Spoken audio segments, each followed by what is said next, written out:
Hello again, my dear fellow groaners. You are tuned in again to the Groan Zone for episode 50 this week. 50. We made it to 50. This is the podcast where the groans live, and I'm your host, Mistere Groaner. For this milestone of 50 episodes, we have a special podcast for the week. This will involve fun tongue twisters dotted throughout the episode. Enjoy messing with me, courtesy of Admin Nichole. But again, thank you, my dear fellow groaners, I should say our fellow groaners, from both myself and Admin Nichole, for pushing us this far. Sorry it's a little bit late, it would have been last week, but due to technical issues, out of our hands completely.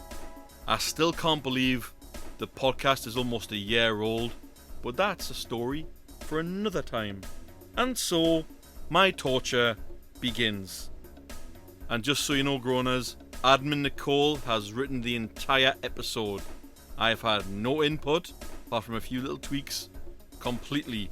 I've researched nothing, I've answered nothing, I'm going in completely bone dry here. Heaven help me. Let's start with our first tongue twister. Brisk, brave brigadiers brandish broad, bright blades, blunderbusses and bludgeons. Yes!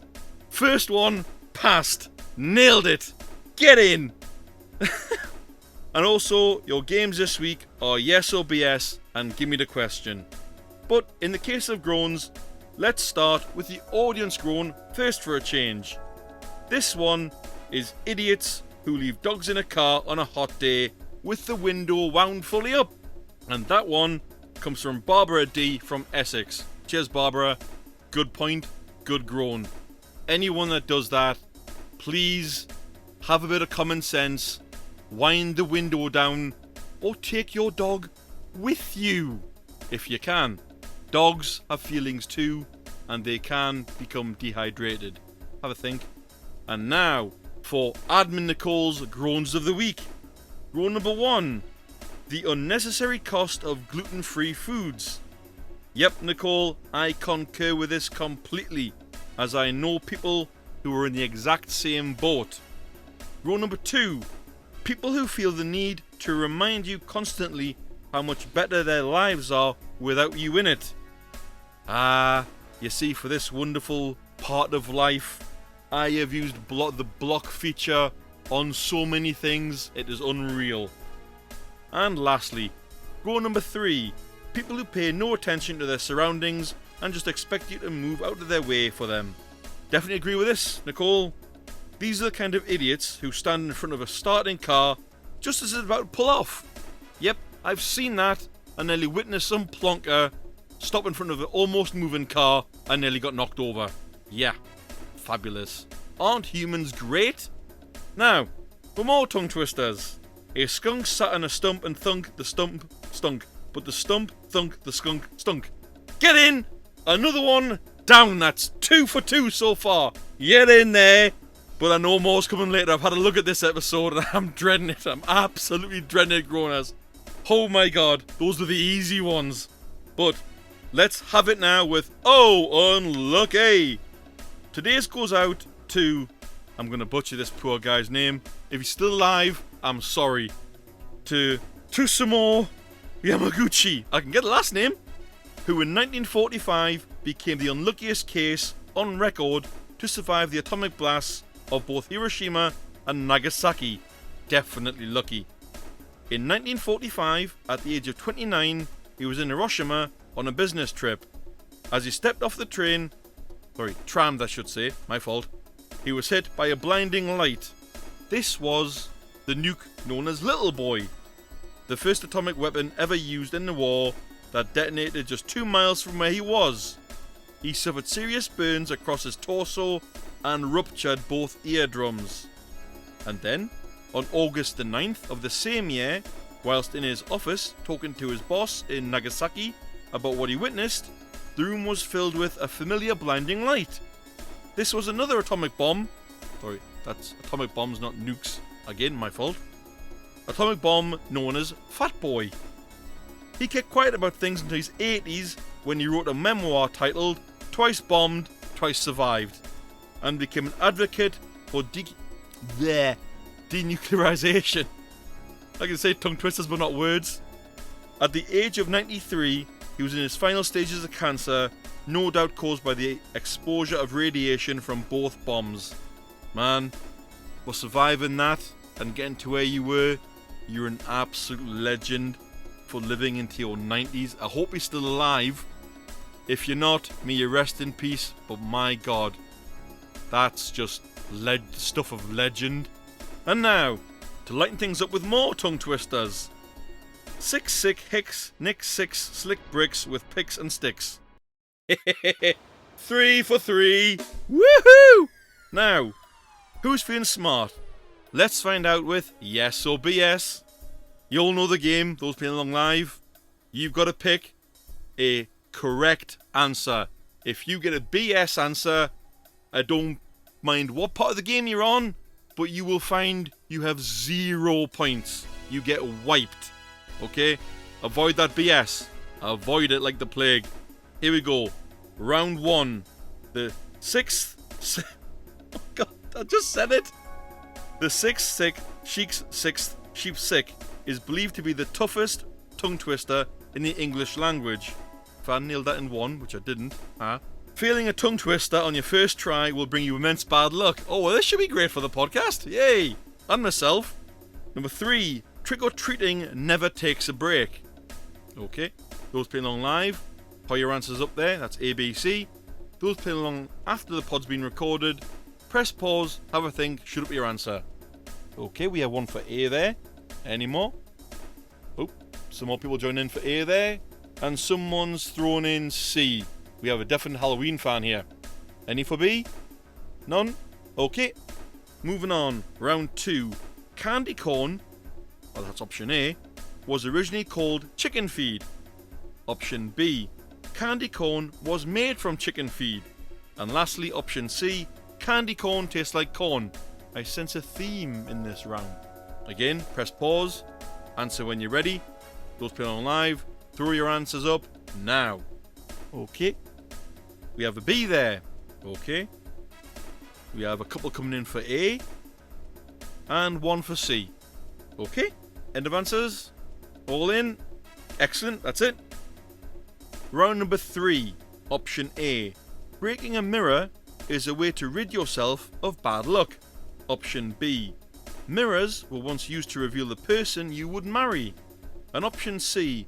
Looking into a mirror is only good for summoning spirits. Pause now. Answer. Unpause. Those playing on live, give me those answers. Oh, I missed that one. Was that one for B? Oh, let me just look at that. Let me just look. Yep.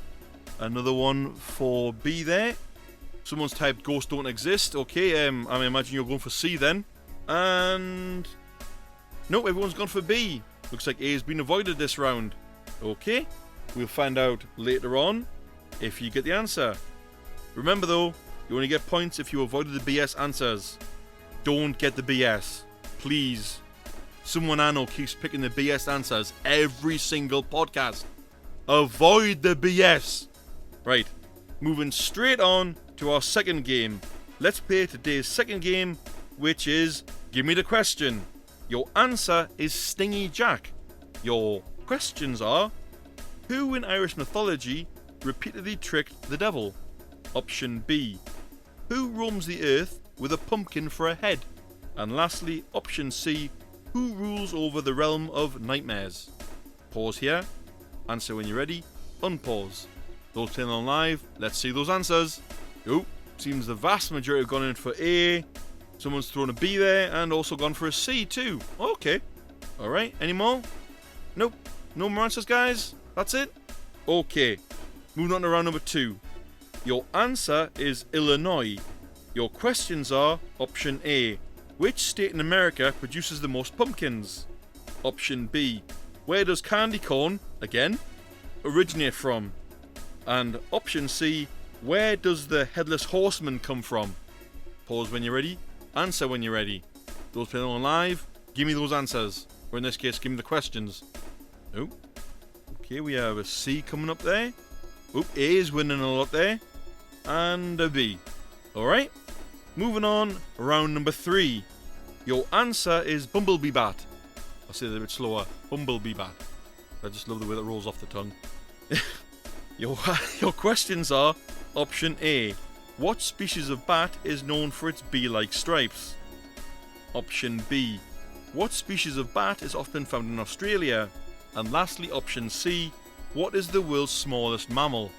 Pause now, have a think. Those playing along after the fact, unpause and give your answers. Those playing on live, give me them now. Oh, straight on, someone's gone straight in with a C. Okay, and a lot more people have followed his lead. Alright, and someone's thrown an A. Oh, and there's a B as well. Okay, that's it for the answers. Okay, we're done. Answers for the whole entire game there will come before the end of the show. But for now, more tongue twisters.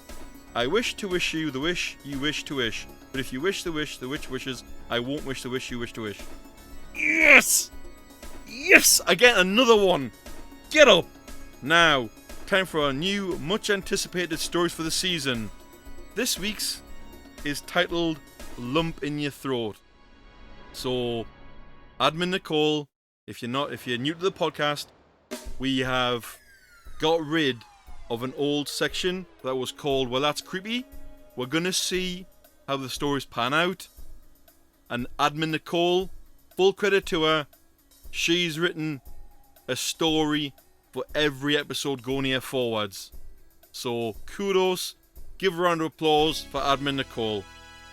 Here it is, Lump in Your Throat. Eliza was the popular girl in school, but above all, she was superficial. Nothing more than a fake. All her kindness, her need to rush and help people without a moment's notice, it's all for herself.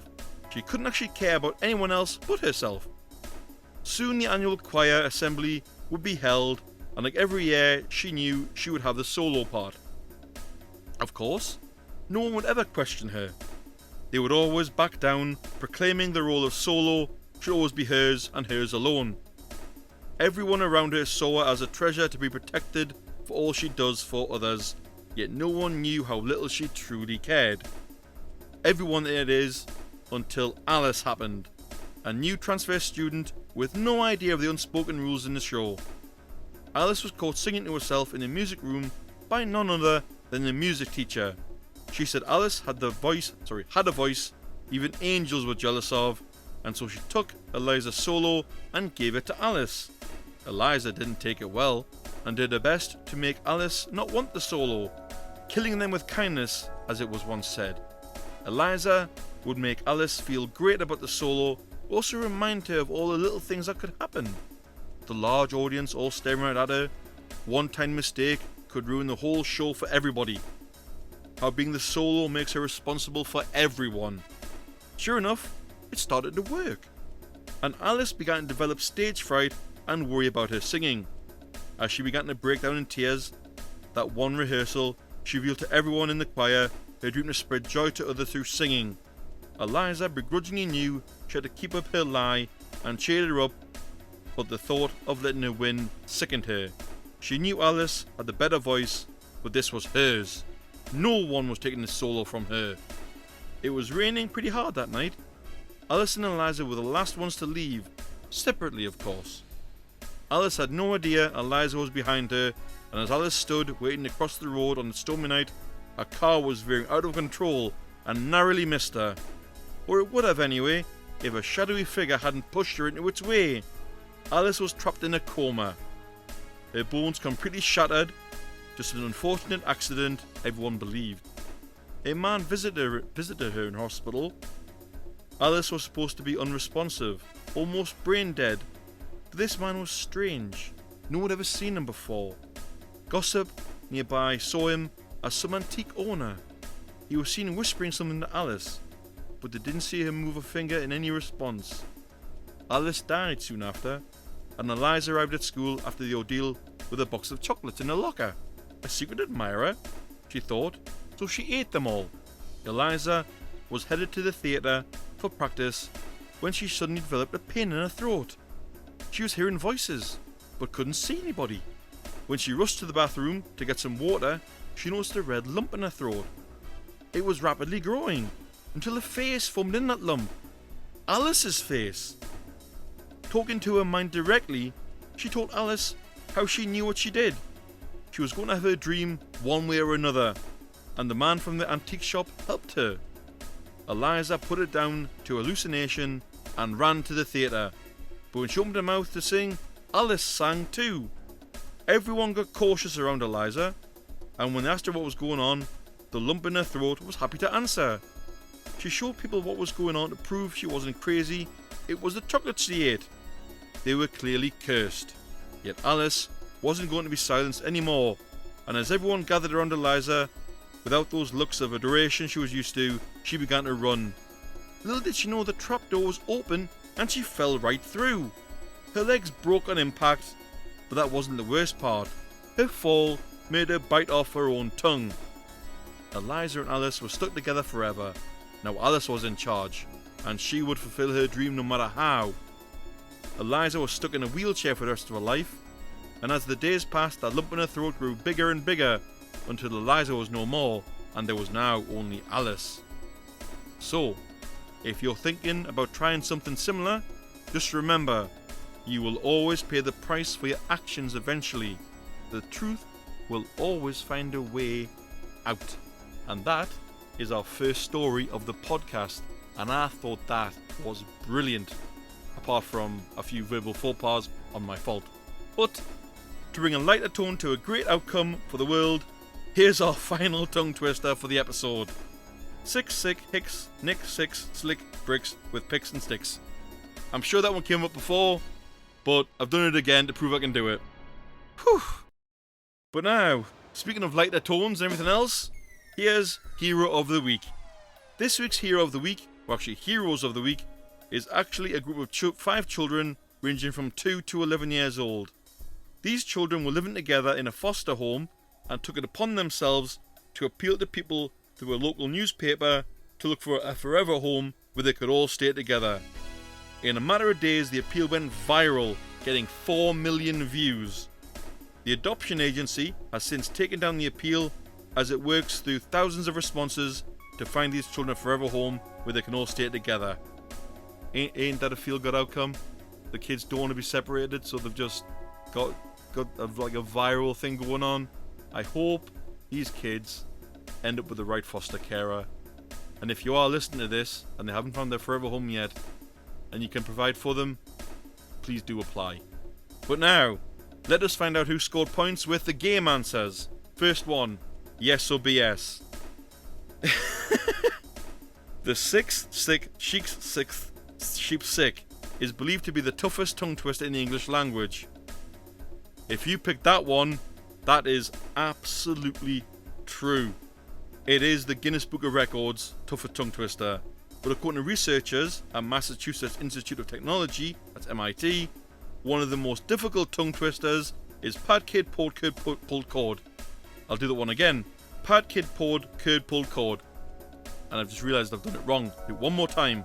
Pad kid poured curd pulled cod. There you go. Failed the first time and the second time, got it right the third time. I haven't done so badly with these podcasts. I hope Nichole gives me credit for this. Round number 2. If you picked option A, candy corn was originally called chicken feed and sold with a picture. Sorry, I'll say that again. If you picked option A, you've got more points. Candy corn was originally called chicken feed and sold with a picture of a rooster on the front of the packaging to appeal to America's agricultural roots. If you pick that it's made from chicken feed, I don't think that's made for human consumption. Have a rethink. And last round, round number 3, if you picked option B, you got more points. Looking into a mirror in the 18th century originated as a way for women to find a husband. By standing in a dark room holding a candle in front of a mirror, women believed the image of their future husband would appear. Interesting. However, just before we jump into the next set of answers, we have a random Halloween fact of the week. Did you know that trick-or-treating actually took a break during World War II due to rationing and a shortage of sweets? As soon as the war ended, candy companies began advertising as soon as they were able, and trick-or-treating returned. How about that? And now on to Gimme the Question answers. Round 1. If you picked option A, Stingy Jack, you're correct.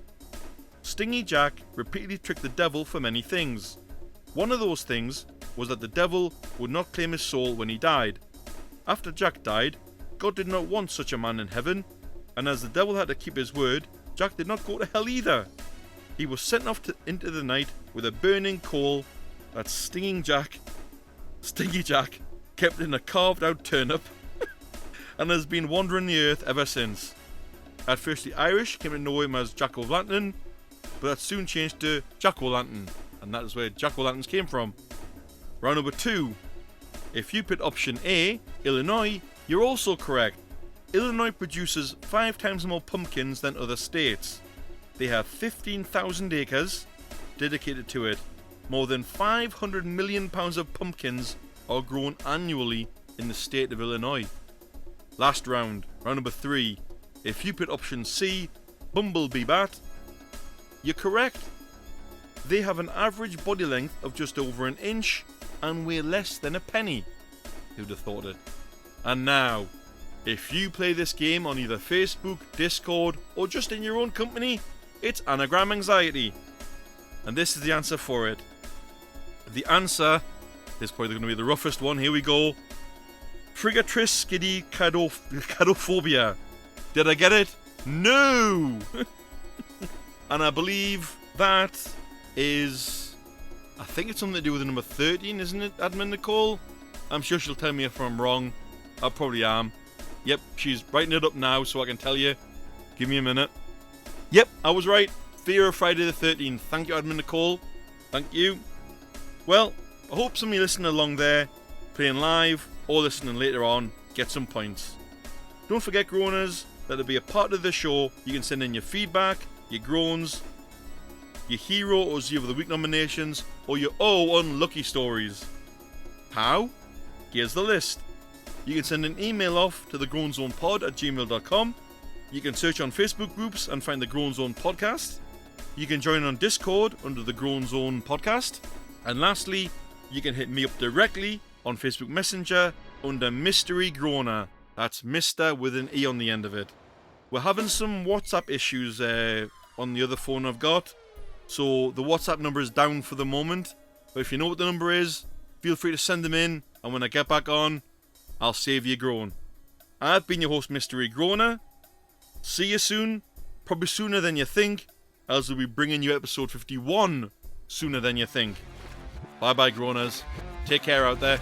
See ya.